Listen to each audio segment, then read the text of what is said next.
En 2026. En 2026. In 2026. In 2026, I hope the world will be peaceful. By 2026, I hope to be a social worker and help children in foster care, especially in Oakland. I know how it feels to go through the foster care system, and I want to just be able to provide the support and the help for kids growing up in the next generation.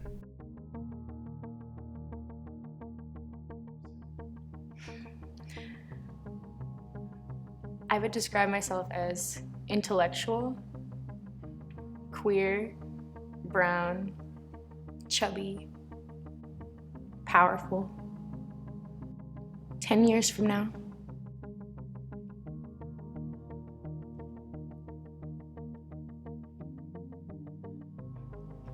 I'd like to see a lot of change. My favorite quote is by Roberto Bolaño, and he says, "There is a time for reciting poems and a time for fists." And me, Jess Rodriguez Williams, I'm doing both. One thing that I would change about the U.S. I would just say,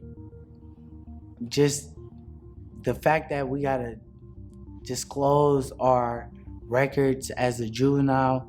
Like, I get, people want to know what you've done in your lifetime as far as bad things you shouldn't have done, but as a kid, you're gonna make mistakes.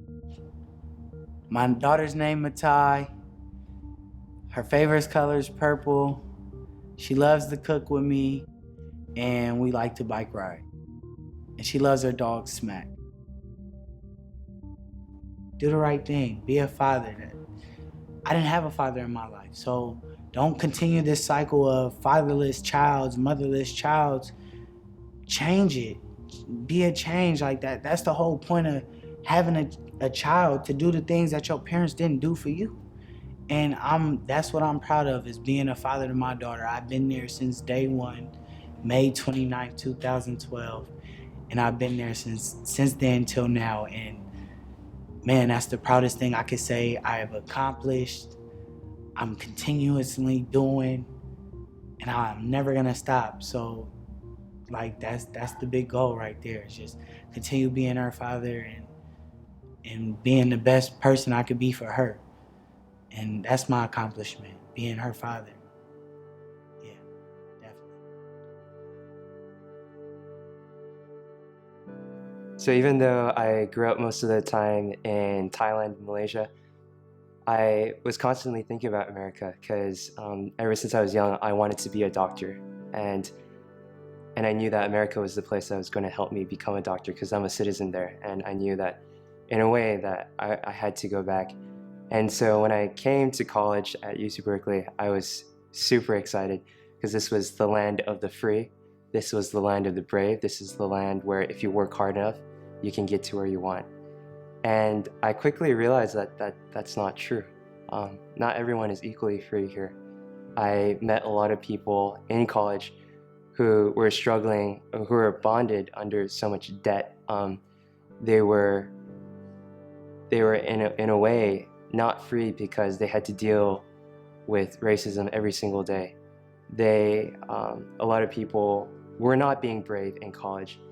As the son of missionaries, I had many times in classes where people would not even want to talk about faith or even think that my faith was a viable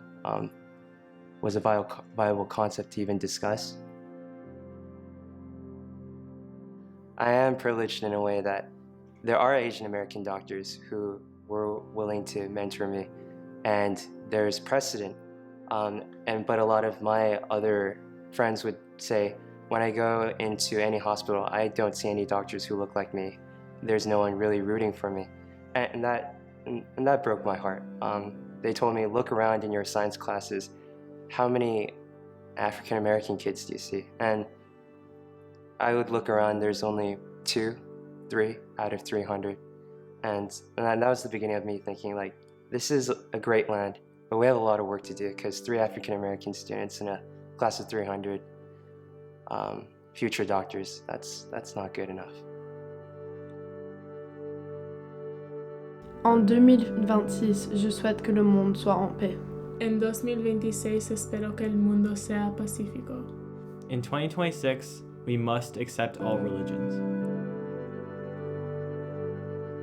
By 2026, I would like the United States to have made education free. By 2026, my dream would be for the police force to treat civilians with respect and as equal.